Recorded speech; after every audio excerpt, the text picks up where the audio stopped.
Halo, salam sejahtera, salam sukses untuk para pemirsa YouTube di seluruh Indonesia dimanapun kalian berada. Eh, Nama saya Henry. Ini adalah vlog pertama saya di YouTube memulai tahun yang baru ini. Channel saya ini sedianya nanti saya rencanakan akan menjadi salah satu media untuk sharing dan berbagi pengalaman pribadi saya sebagai seorang bankers ya, karyawan orang yang punya background di bank, dengan harapan saya para pelaku UMKM dan masyarakat di seluruh Indonesia dimanapun kalian berada terkait pemahaman produk-produk bank ya. Dalam beberapa waktu terakhir saya mengamati beberapa pembahasan produk-produk pembiayaan di bank ataupun yang non-bank yang banyak sekali mendapat tanggapan dari pelaku UMKM ya, pelaku pengusaha dan juga masyarakat ya, atau secara umum. Satu hal yang kami syukuri adalah dengan banyaknya pembahasan tersebut, banyaknya pihak-pihak profesional yang membantu sharing pengalaman pribadi dan ilmu mereka, itu mempercepat literasi keuangan di masyarakat ya, sesuatu yang sangat positif. Dan anggaplah channel ini saya persembahkan untuk Anda-Anda semua untuk melengkapi pemahaman yang lebih holistik, lebih menyeluruh ya, lebih berimbang ya, antara pelaku usaha dengan pihak bank ya sejatinya. Nah, agar tidak ada ketimpangan informasi ataupun salah pemahaman nantinya, dan sekaligus mungkin kita boleh berbagi banyak sudut pandang ya terkait dengan yang bisa saya sharingkan dari kacamata bank ya kepada para pelaku UMKM dan masyarakat pada umumnya. Dan tenang, di dalam channel ini tidak ada identitas bank manapun yang akan saya bawa, tidak akan ada jualan apapun yang akan saya bawa. Nah, jadi ini murni hanya sharing ilmu, dan saya harapkan bisa menjadi sarana Q&A ya, question and answer, pertanyaan dan jawaban yang saya harapkan bisa bermanfaat nantinya untuk seluruh pelaku UMKM, pebisnis dan masyarakat di Indonesia terkait dengan produk-produk bank. Pada vlog pertama ini mungkin ada satu produk bank yang ingin saya singgung secara khusus ya dalam beberapa bagian, karena saya lihat produk ini paling banyak diekspos, dibicarakan, dipermasalahkan oleh para pelaku UMKM dan pebisnis ya, baik terkait dengan produknya apa ya, fiturnya, kemudian juga peruntukannya untuk apa, dan ternyata sampai permasalahannya yang ada di lapangan. Saya tidak akan terlalu detail membahas secara teori ya, secara perhitungan-perhitungan, karena saya yakin di luar sana sudah banyak channel-channel YouTube yang membahas materi-materi serupa secara spesifik. Nah, saya akan lebih membahas dari segi prakteknya ya, dari segi pemahaman dasarnya, agar pemahamannya menjadi lebih membumi. Itu aja sih. Nah, jadi mungkin sebagai pemahaman awal, salah satu produk pembiayaan bank untuk pengusaha apapun kelasnya, pengusaha kecil, pengusaha menengah, sampai dengan pengusaha yang sudah kakap lah, sudah besar, salah satu produk favorit dari pihak bank adalah kredit modal kerja.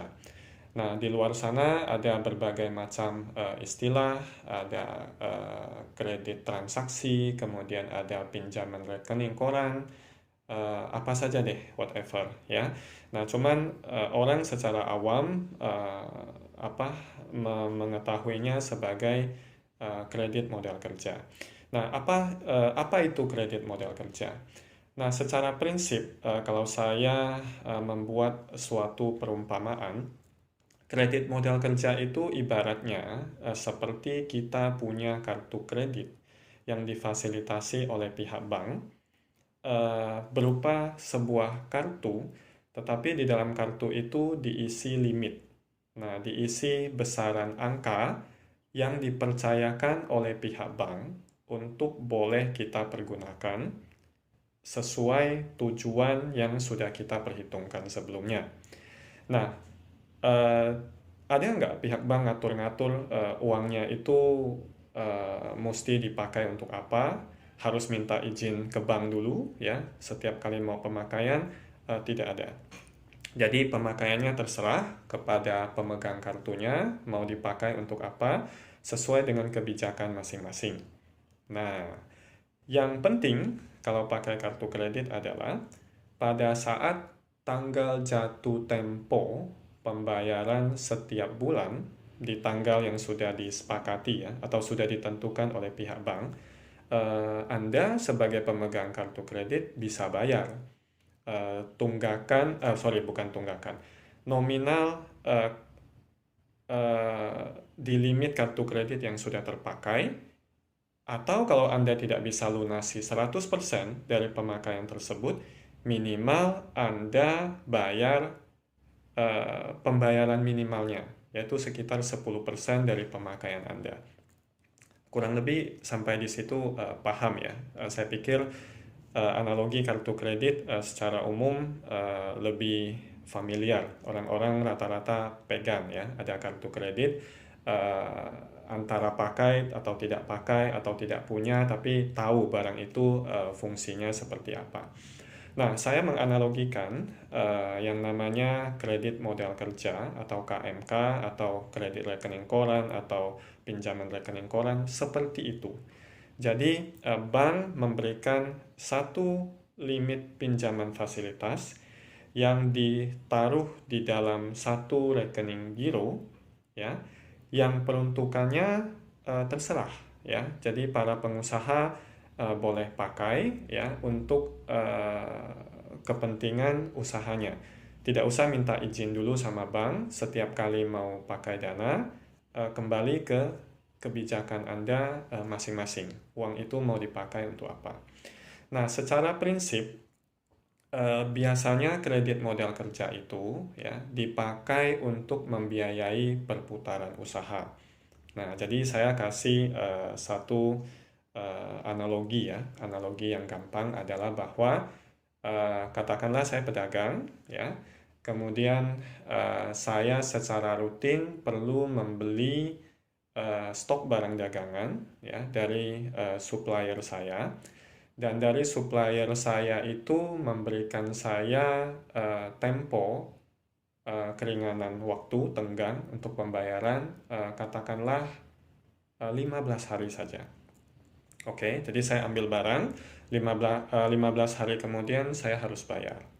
Oke. Nah, setelah barang itu saya ambil dari gudangnya supplier atau supplier kirim ke saya barangnya. Nah, saya kan mulai tuh jualan barang-barang itu ya. Katakanlah saya jual ke toko-toko lain ya yang percaya dengan saya. Mereka ngambil barang-barang saya, cuman ternyata di lapangan saya ketemu pemilik-pemilik toko itu bilang bahwa barang Bapak itu saingannya banyak loh di sini ya, yang jual barang serupa maksudnya. Oke lah, nggak apa-apa, kami bantu jualin barang Bapak dengan keuntungan yang kita sudah sepakati bersama. Cuma tolong ya, barangnya kan lakunya butuh waktu. Saya minta waktu 1 bulan deh ya untuk pelunasan ke Bapak, ke saya dalam hal ini. Nah, berarti di sini kita bisa lihat bahwa ada kesenjangan. Kesenjangannya adalah bahwa 15 hari sejak pengambilan barang dari supplier, saya sudah harus lunasi ya nominal pembelian saya. Katakanlah 100 juta, ya, saya sudah harus lunasi. Tetapi ketika barang 100 juta ini ditambahkan dengan keuntungan yang saya mau, misalnya 120 juta lah jadinya. Saya jual ke eh, langganan-langganan saya, ternyata mereka minta waktu 30 hari baru bisa bayar ke saya 120 juta itu. Otomatis ya, 15 hari kemudian ketika hutang saya jatuh tempo ke supplier, uang itu belum ready.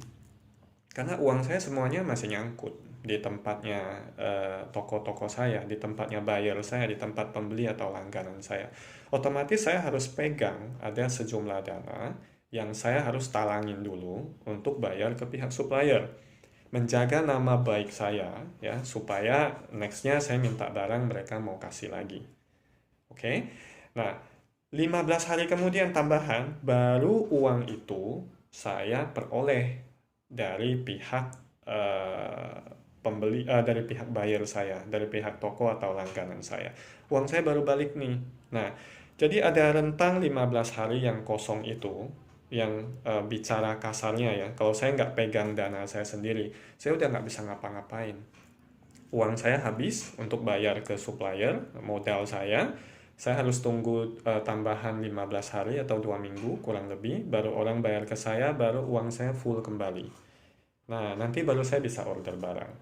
Nah, bayangkan kalau di tengah-tengah waktu 15 hari ini, yang kosong ini, yang saya masih nunggu pembayaran orang, ternyata ada toko lain pesan barang juga. Jumlahnya banyak lagi. Ya, saya udah nggak punya duit untuk ngambil barang ya Tona sama supplier gitu loh. Akhirnya saya pergi lagi ke supplier, ngutang lagi, ibaratnya seperti itu. Oke ya. Nah, rentang waktu gap antara eh, uang yang perlu saya standby-kan untuk bayar orang, sementara saya sendiri belum hutang saya dari pihak lain belum dilunasin. Itulah namanya saya selaku pengusaha saya butuh bantuan modal kerja. Ya, mungkin banyak yang bilang, oh saya punya kok modal sendiri nggak masalah. Oke, baik. Berarti skenario pertama lepas ya Pak. Oke, kita anggap skenario pertama lepas. Nah, katakanlah saya punya skenario kedua lagi. Ya, barang yang Bapak Ibu perdagangkan itu, ya ternyata margin keuntungannya, katakanlah termasuk tipis. Ya, mungkin hanya sekitar ya katakanlah sekitar 2-3% saja. Kita ngomong soal sembako misalnya, kita ngomong soal rokok misalnya, ya, yang notabene perputarannya cepat setiap hari, tetapi marginnya tipis-tipis saja, ya. Nah, terus seperti biasa, Anda ngambil barang dari supplier, dikasih tempo sekian hari, Anda jual barang itu ke toko yang lain, yang notabene toko-toko itu minta tempo juga dengan Anda yang lebih panjang waktunya, sehingga jatuh tempo di supplier sudah nyampe, Anda harus rogoh kocek sendiri dulu untuk bayar, kemudian nunggu pembayaran dari pihak buyer, ya, baru cash Anda terrefill kembali. Saya punya Pak duitnya, nggak masalah. Oke, tetapi ya di case yang kedua ini, ternyata dari pihak supplier Anda ngomong ke Anda, Bapak Ibu, saya lagi butuh tutup target ini, ya. Saya lagi mau genjot penjualan barang saya. Stok barang saya di gudang lagi banyak ini Pak. Bisa nggak Pak? Bapak ngambil dalam kuantiti yang lebih banyak, ya, jumlahnya. Atau misalnya Bapak bisa bayar saya cash saat ini, nggak pakai utang. Saya kasih deh potongan Bapak 1% lagi, ya. 1% itu kalau dikalikan dengan nominal pembelian saya tadi, yang katakanlah di 100 juta, ya, 1% itu 1 juta, ya, langsung keuntungan yang saya dapat di depan. Oke, selain dari margin yang sudah saya setel untuk jualan saya di toko-toko gitu loh. Itu kalau 100 juta Pak. Kalau dari 200 juta, 500 juta, 1 miliar, wow, angkanya menjadi luar biasa. 1% itu besar, Pak. Nah, kalau tidak ada tambahan modal di tangan, ya saya pikir semua orang pengen ya dapat keuntungan tambahan. Tapi nggak ada modal di tangan, ya. Akhirnya ya mau sih Pak, cuman uangnya nggak ada, ya. Mau ngejar-ngejar pembayaran dari toko atau langganan, sudah kadung ngomong ya bahwa sudah kasih tenor 1 bulan. Nggak enak ngejar orang pembayaran di depan. Akhirnya apa? Peluangnya lepas. Nah, tetapi kalau misalnya ada backup permodalan tambahan, ya, peluang itu bisa diambil, ya, dan sudah dapat margin tambahan 1% di muka. Oke, nah jadi saya cerita 2 case tersebut untuk Anda dapat gambaran bahwa jika Anda ada dalam kondisi seperti itu, nah salah satu produk yang cocok untuk diajukan adalah kredit rekening koran ataupun kredit modal kerja atau PRK tadi. Nah, jadi bank jika pengajuan Anda disetujui, jadi bank akan memberikan limit tersebut ya dalam satu rekening giro ya yang pemakaiannya terserah ya. Anda bisa atur sendiri pemakaiannya. Misalnya hari ini saya butuh untuk bayar orang 100 juta. Saya tarik ya dana dari rekening 100 juta. Terus ternyata besoknya saya terima pembayaran 50 juta. Saya mau tutup 50 juta tersebut. Silakan. Ya. Dan produk ini sangat favorit karena seperti sudah banyak diulas di channel-channel YouTube yang lain, bunga atas fasilitas ini diperhitungkan secara harian. Diperhitungkan secara harian. Nah, kalau Anda baca kontraknya, bank akan tetap menjual ada satu bunga yang diinformasikan ke Anda sesuai kesepakatan, ya. Katakanlah saya ambil gampangnya deh di 12% ya per tahun. Nah, 12% per tahun ini, 1 tahun itu kita di bank anggap 360 hari ya. Meskipun Anda bilang, oh 365 atau 366 hari kehabisannya. Oh enggak, di bank pukul rata saja Pak atau Ibu, 360 hari saja. Nah, jadi 12% itu adalah bunga 1 tahun Pak, per tahun ya. Atau ada istilahnya PA. PA itu singkatan dari per annum, bahasa Latin Pak. Kalau di bahasa Indonesia kan artinya per tahun. Itu dibagi dengan 360 hari. Nah, dapatlah bunga perhariannya sekitar 0,0 sekian persen. Ya. Nah, 0,0 sekian persen itu yang dikalikan dengan pemakaian Bapak Ibu per hari. Jadi katakanlah dalam case saya tadi, hari pertama saya pakai 100 juta. Berarti di akhir hari, kalau uang itu tidak saya setor kembali, 1 hari itu saya kena perhitungan bunga harian yang 0, sekian persen tadi, dikali dengan 100 juta. Oke, keesokan harinya ketika ada setoran masuk, atau saya setor sendiri senilai 50 juta, maka sampai di akhir hari, ya, sistem akan menghitung pemakaian saya di hari kedua itu hanya 50 juta saja. Jadi saya akan kena bunga di hari kedua adalah 0,0 sekian persen dikalikan dengan 50 juta untuk kondisi di hari kedua.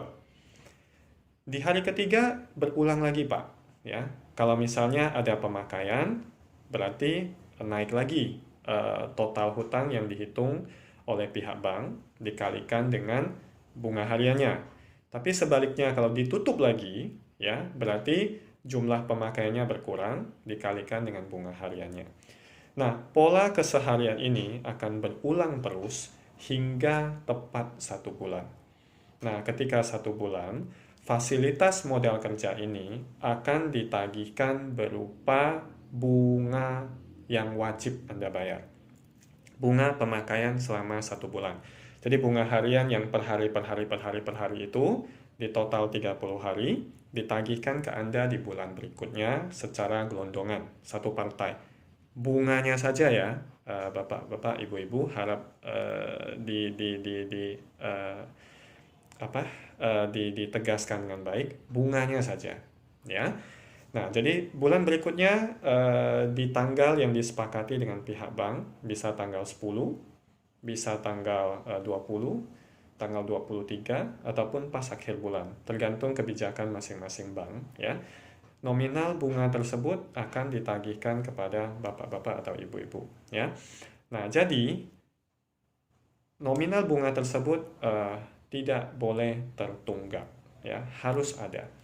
Sementara uang yang terpakai tadi, jika selama sebulan berjalan, ya, kan ada pemakaian, ada yang ditutup, ada pemakaian, ada yang ditutup, gulungannya kalau sampai posisi akhir bulan ternyata masih ada loh hutang kita ke pihak bank, masih ada loh angka yang belum bisa kita tutup ke bank sampai lunas, ya, semua pinjaman ke bank, nggak ada lagi yang kita pakai uang bank. Ternyata nggak mampu, masih ada nominal yang terhutang. Nominal yang terhutang itu wajib nggak ditutup? Tidak wajib.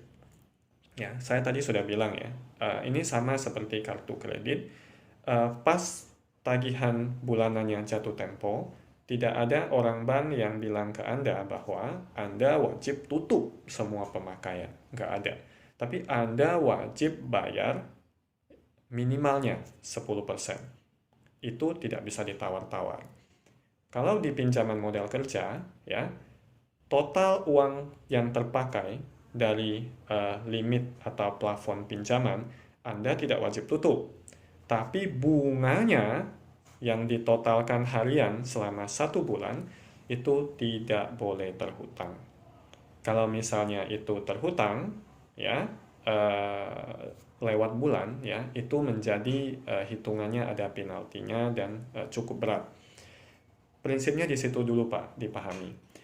Nah, saya banyak melihat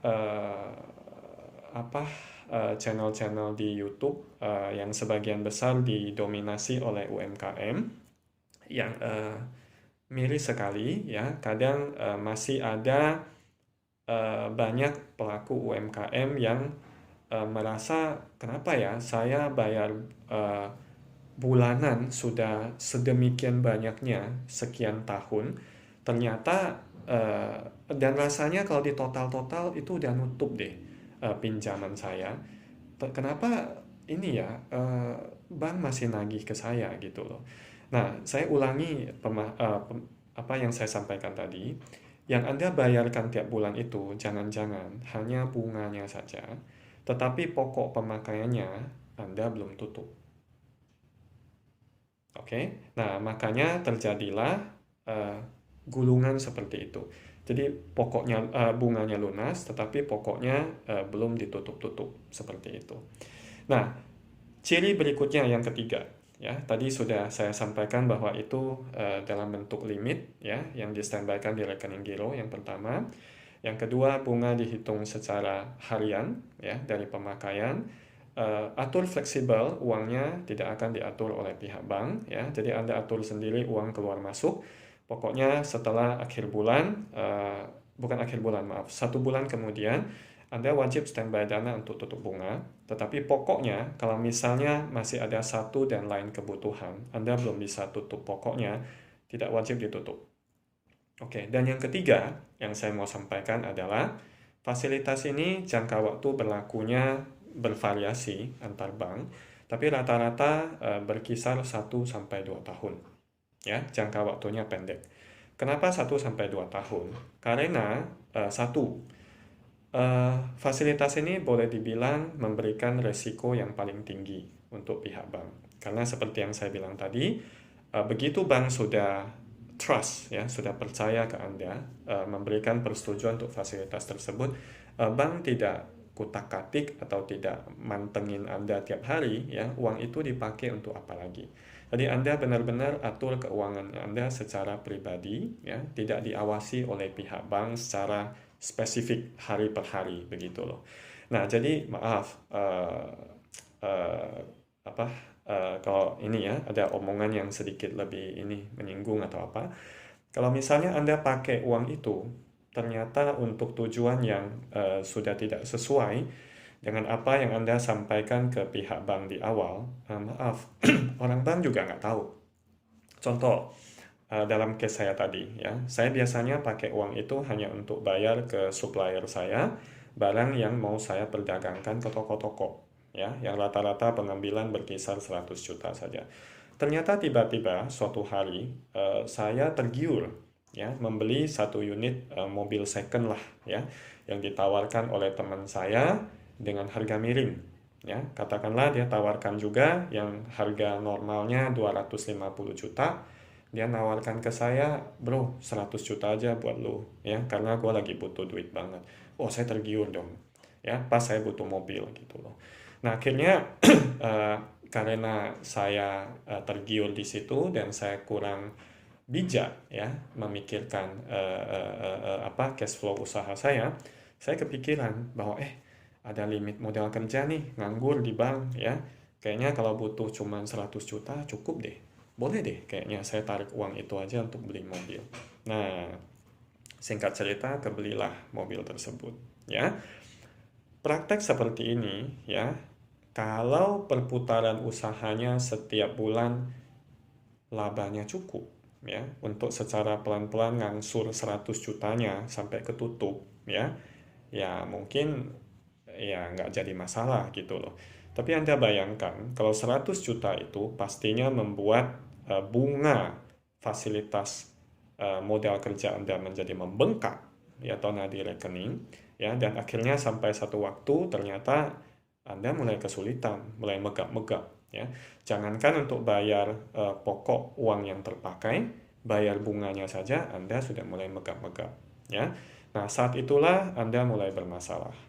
Oke. Nah, tujuan dari bank kenapa hanya berlaku 1 sampai 2 tahun saja? Supaya bank secara periodik, ya, bisa memantau bagaimana pola Anda mempergunakan dana modal kerja tersebut. Apakah sesuai dengan komitmen yang sudah dijanjikan di awal ataukah tidak? Kemudian misalnya saya tahunya usaha saya tadi deh, ya, saya makainya perputaran saya 100 juta. Ternyata usaha saya membesar, ya, karena disupport dari pihak bank. Setahun kemudian jadi 300 juta perputaran bulanan saya. Nah, ternyata di fasilitas modal kerja itu terbacanya adalah uang yang saya pakai ternyata lebih dari itu. Bukan lagi perputaran di 300 juta. Misalnya bengkak, ya, atau jadi 500 juta. Dan 500 juta itu tidak berkurang-berkurang angkanya. Seolah-olah saya nggak lunasin dari saya punya hasil usaha. Nah, itu adalah contoh orang bank mulai harus hati-hati dan mereview kembali usaha Anda. Sebenarnya apa yang terjadi pada Anda, ya? Harusnya perputaran 300 juta, uangnya keluar, disetor kembali, dipakai, disetor kembali, ya. Ternyata ini bengkak, jadi 500 juta, bertahan, tidak ada penurunan, ya. Jadi kayak uang Anda nggak tahu kemana gitu loh. Nah, terus disetor lagi sedikit, terus nanti kepake lagi. Pokoknya bertahan di 500. Setelah terjun ke lapangan, ngelihat usaha Anda, ternyata usaha Anda begitu-begitu aja, ya. Ada kenaikan, tapi kayaknya dihitung-hitung nggak perlu deh, ya. Anda muter duit sampai 500 juta. Nah, soal bagaimana gambaran untuk perhitungan kebutuhan modal kerja yang wajar, ya, diperlukan oleh seseorang dari kacamata bank, nanti saya akan share dalam video yang terpisah. Nah, tetapi untuk saat ini mungkin saya kasih gambarannya di situ dulu. Kenapa fasilitas ini berlakunya hanya 1 sampai 2 tahun saja? Nah, kita lanjutkan kembali. 1 atau 2 tahun kemudian, biasanya 2 atau 3 bulan sebelum fasilitas tersebut jatuh tempo, habis masa berlaku, dari pihak bank sudah akan menghubungi bapak-bapak, ya, atau ibu-ibu, ya, untuk kasih tahu, ya, bahwa fasilitas akan jatuh tempo nih, Pak. Kita perlu data-data bapak atau ibu untuk mereview kembali usaha. Nah, data yang diminta biasanya berupa rekening koran atau rekening tabungan atau rekening usaha yang di berbagai bank ya, yang dipakai untuk perputaran usaha. Ya, biasanya juga orang bank akan survei langsung ke lapangan terkait dengan usaha bapak-bapak atau ibu-ibu, dan juga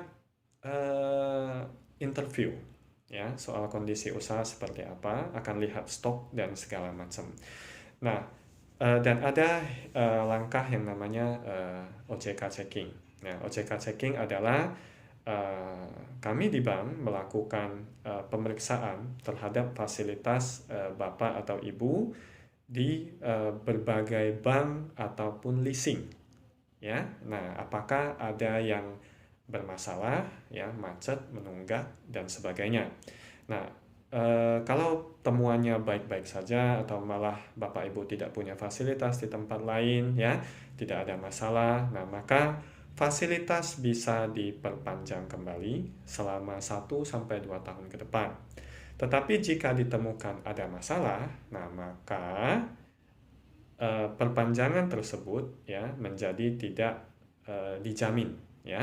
Artinya bisa saja diperpanjang, tapi mungkin limitnya dikurangi ya, atau berarti sebagian dari uang yang sudah dipakai minta bantu dilunasi dulu ya, ataukah fasilitas itu sama sekali tidak diperpanjang.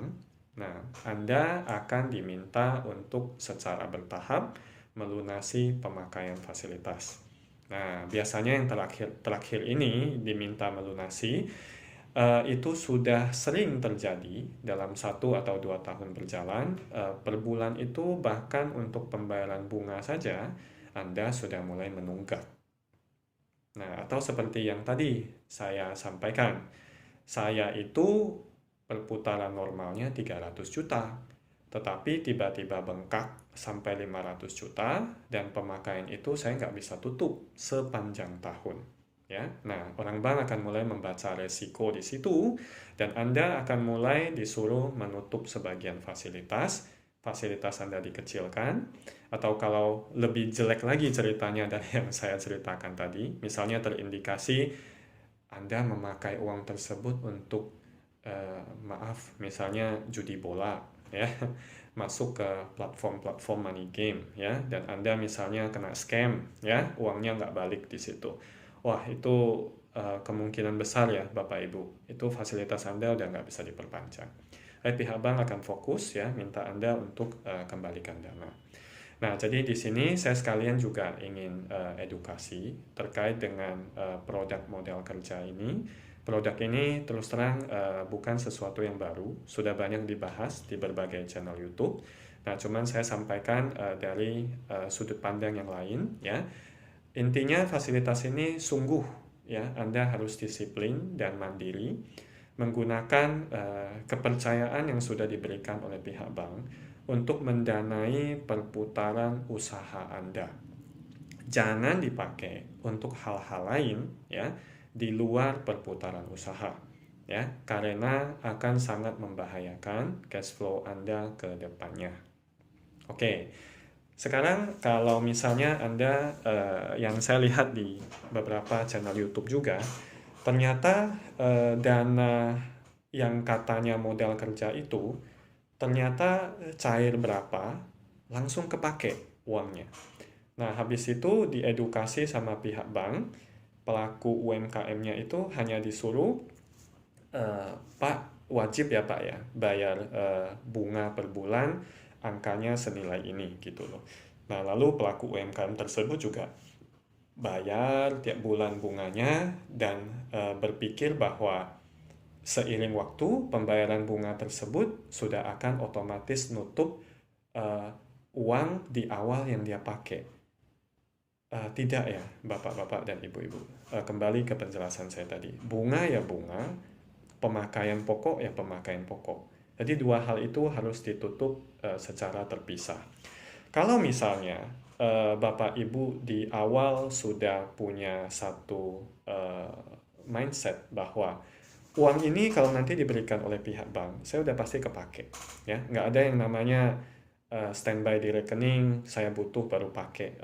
Nggak ada. Ya, saya pasti pakai. Misal dikasih 250 juta, ya udah saya pasti pakai 250 juta itu. Udah kebayang di mata saya, di pikiran saya deh uang itu mau buat apa aja. Nah, dan pastinya perputarannya nggak bisa cepat uang itu. Katakanlah Anda buka cabang toko yang baru, ya, otomatis butuh beli kursi lah, beli meja lah, ya, beli bahan baku lah, ya. Kemudian Anda perlu tenaga kerja tambahan lah, ya. Anda perlu uang untuk renovasi toko tersebut, ya. Intinya uang ini semua udah pasti kepake dan tidak mungkin balik modalnya secepat itu. Nah, Anda hitung-hitung, ya paling cepat balik modal 2 tahun deh misalnya, ya. Maka saya kasih tahu ke Bapak dan Ibu-ibu, tolong sampaikan kepada officer bank Anda bahwa Anda minta fasilitas modal kerja, tetapi bukan berupa yang tadi yang saya bilang, bukan berupa KRK, bukan berupa PRK, ataupun KMK. Tetapi skemanya adalah Anda mau yang angsuran.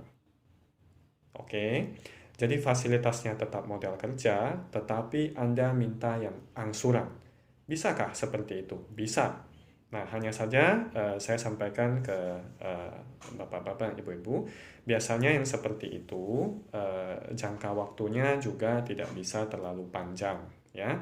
Biasanya berkisar ya 5 sampai 8 tahun deh, ya, paling lama, ya.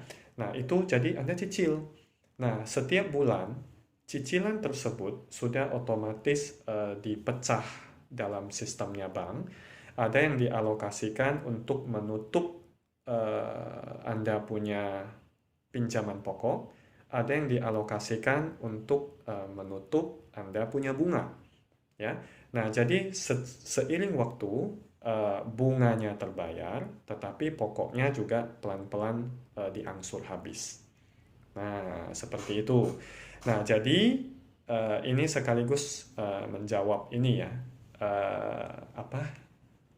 Seringkali ada orang yang bilang, wah saya nggak pernah Pak pinjam kredit ya atau di bank. Cuman butuh sih sekarang. Cuman terus terang ya saya nggak pengen ngutang lama-lama sih Pak.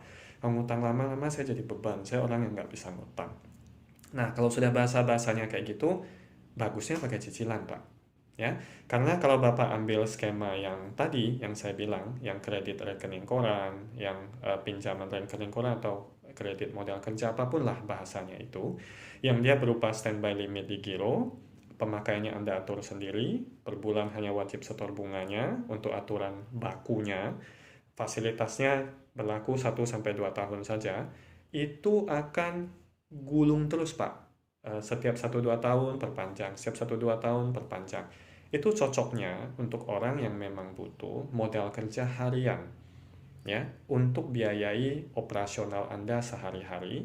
Dan tadi di contoh yang saya berikan ke Anda, ternyata sekali-sekali ada peluang cuan gede nih, ya. Ada yang tawarin diskon besar kalau saya ambil barangnya dalam jumlah agak banyak, dan barang itu pun laku. Saya bisa kok jual dalam waktu singkat gitu loh. Nah, itu kepake yang namanya kredit modal kerja tadi, yang standby limit tadi. Tetapi kalau Anda sudah tahu, Anda butuhnya modal kerja untuk belanja modal, sesuatu yang Anda mau beli, dan tidak bisa balik modal, uangnya itu nggak bisa muter dengan cepat. Tidak disarankan untuk memakai skema KMK. Karena takutnya adalah di tengah jalan, ya, ada kondisi yang ternyata tidak ideal, seperti kemarin COVID atau Corona ya. Saya cerita sedikit ke Anda. COVID atau Corona kemarin, banyak pengusaha-pengusaha kakap ya, pengusaha-pengusaha besar, yang selama ini memakai dana fasilitas di KRK, ya, di modal kerja, ataupun di pinjaman rekening koran, untuk investasi, untuk beli sesuatu yang tadi saya bilang, yang tidak akan balik modal dalam jumlah cepat. Ya, katakanlah dalam contoh nyata, dalam contoh ekstrim yang saya berikan. Saya beri contoh tapi nyata ya, Bapak-bapak, Ibu-ibu. Nah, banyak yang ternyata pakai untuk beli tanah, ya, di lokasi-lokasi yang strategis. Karena dia percaya kalau misalnya uang tersebut saya beli tanah pun, ya, saya bayar bunga pun nilai investasi tersebut akan menggulung, ya, nilainya akan membesar. Seperti tadi saya kasih contoh adalah tanah, maka tanah tersebut nilainya seiring waktu akan terus naik, meningkat, sehingga sampai suatu waktu itu nilai dari tanah tersebut kalau saya jual di pasar, ya, bukan saja harga modal saya balik, tetapi seluruh bunga bank yang pernah saya bayarkan sebelumnya itu juga tertutupi. Malah saya masih dapat profitnya seperti itu. Nah, apa yang terjadi ketika pada waktu COVID melanda, banyak usaha yang tiba-tiba harus berhenti, ya, banyak kontrak kerja yang harus ke pending, ataupun kewajiban sudah dilaksanakan, tetapi pembayaran hasil kerja atau pelunasan dari piutang-piutang usaha, ya, itu menjadi terhambat, ya. Nah, akhirnya yang terjadi adalah kemampuan seorang nasabah, ya, untuk membayar bahkan bunga modal kerjanya saja, ya, sudah mulai berat gitu, sudah mulai tidak sanggup. Nah, akhirnya ya seperti kita alami semua, ya, tidak ada yang tahu kapan COVID-nya selesai. Awalnya diprediksi sekitar 3 bulan jadi 6 bulan, dan sekarang sudah hampir 2 tahun, ya, kondisi tersebut berlangsung, dan masih banyak bisnis yang belum bisa recover sepenuhnya kembali ke waktu sebelum COVID. Nggak usah itu deh, 50%-nya saja, banyak yang masih struggling. Ya, nah akhirnya itu tadi yang saya bilang, kewajiban pembayaran ke bank mulai bermasalah, mulai menunggak, dan akhirnya dengan sangat berat hati, ya, karena belum ada penyelesaian, usaha juga belum bisa berjalan normal, terpaksa. Bahkan tanah atau lokasi aset yang dibeli dengan plafon modal kerja tadinya terpaksa harus dijual di pasar untuk melunasi tunggakan bunga modal kerja dan pokok yang sudah terpakai, ya, di bank. Dan yang mirisnya adalah, ya, Anda tahu sendiri, ya, waktu kondisi COVID semua orang mengaku lagi susah, ya, bahkan untuk menjual satu aset pun yang lokasinya bagus pun bukan perkara gampang. Nah, kalau Anda ketemu yang pembeli yang punya dana cukup dan dia tahu Anda sedang bermasalah di bank, ya, bahkan harga yang sebenarnya sudah fair pun masih dibanting, ya, habis-habisan, ya. Ya, hukumnya nggak ada masalah, Anda yang butuh kan. Nah, jadi saya maunya beli dengan harga sekian, oke nggak gitu loh. Nah, akhirnya setelah nego-nego, terjual aset tersebut, tutup hutang di bank, tutup bunga-bunga beserta pokoknya. Ya, singkat cerita banyak yang ternyata nggak cuan lah, ya, masih minus. Harga modal beli asetnya balik, tetapi kalau memperhitungkan bunga bank yang sudah dibayar, ya, untuk modal kerjanya bahkan masih nggak nutup sama sekali. Nah, jadi tolong jangan ulangi sejarah yang sama, ya, untuk pemakaian di modal kerja. Nah, terus melengkapi sesi sharing saya, beberapa waktu yang lalu bahkan sampai saat ini masih ngetren, ya, ada yang namanya gerakan tanpa riba, ya, pinjaman tanpa riba, ya, di masyarakat untuk mendanai usaha, ya. Nah, katanya kalau bisa jauhi deh yang namanya fasilitas-fasilitas bank yang pakai riba.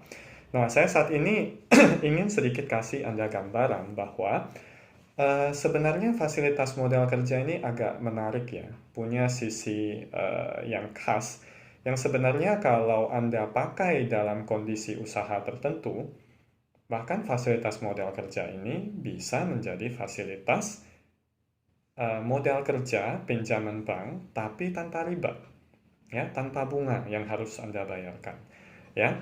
Saya kasih contohnya seperti ini, dan itu terjadi dalam kondisi nyata. Nah, contoh katakanlah Anda itu seorang pengusaha toko sembako yang salah satu omset terbesarnya Anda adalah dari jualan rokok, ya. Nah, rokok itu kalau bagi Anda yang pelaku usaha UMKM yang bergerak adalah di bidang bisnis ini, jual beli rokok, Anda pasti tahu bahwa marginnya sangat-sangat tipis, tetapi masih mau digeluti karena perputarannya cepat. Nah, jadi Anda ambil barang dari agen atau dari pemasok, mungkin dalam waktu nggak sampai seminggu atau 2 minggu, barangnya sudah uh, habis terjual, meskipun untungnya tipis, tapi perputarannya cepat. Ya, apalagi yang kalau kelasnya kelas-kelas subagen begitu ya. Nah, kadang barang belum datang aja udah dipesan sama orang. Nah, sehingga ketika barang datang boleh dibilang nginep di gudang kita aja nggak sempet gitu loh. Begitu barang nyampe udah diantar. Nah, saya kasih Anda satu skenario ya. Nah, dulu itu ada satu nasabah yang berkantor katakanlah cukup jauh dari bank. Mungkin dari tempatnya ke bank itu butuh waktu setengah jaman deh, katakan seperti itu ya. Nah, setiap hari atau selang 2-3 hari sekali, dia rutin melakukan pembayaran ya ke pihak agen rokok ya, untuk pembayaran rokok yang dia beli untuk dia jual di tokonya ya. Nah, lumayan angkanya beberapa puluh sampai kadang beberapa ratus juta. Nah, seringkali yang terjadi adalah posisi pagi hari itu ya, dia sebenarnya sudah pagi sampai siang ya, katakanlah sampai jam 12. Ya, sebenarnya dia itu sudah dapat pembayaran dari orang. Karena jual rokok juga biasanya nggak ada yang utang ya, bapak-bapak, ibu-ibu. Kecuali untuk penjual grosir yang punya langganan yang sudah dikenal cukup lama ya, sehingga bolehlah kasih waktu misal 3 atau 4 hari ya. Kalau kelamaan juga maaf nggak bisa, karena marginnya tipis, perputaran cepat, orang butuh modalnya, gulungnya juga cepat ya. Tapi rata-rata yang saya tahu semuanya belinya cash ya, bapak-bapak, ibu-ibu. Nah, dia sebenarnya udah dapat pembayaran.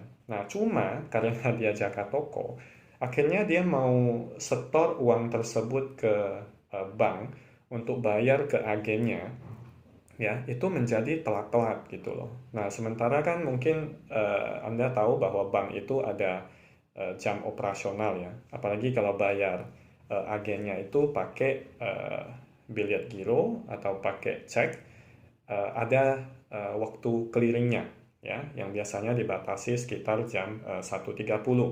Nah, jadi bayangkan orang ini, katakanlah dia bayar ke agennya itu buka cek atau buka biliet giro ya, dia sudah harus setor dana itu sebelum jam 1.30 ya, siang.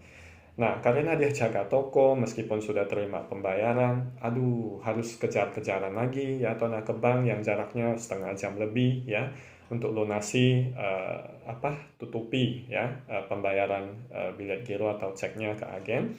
Nah, seringkali waktunya itu mepet sekali. Nah, jadi bapak itu seringkali bahkan makan siang aja nggak sempat, bahkan beberapa kali cek atau gironya kena tolak.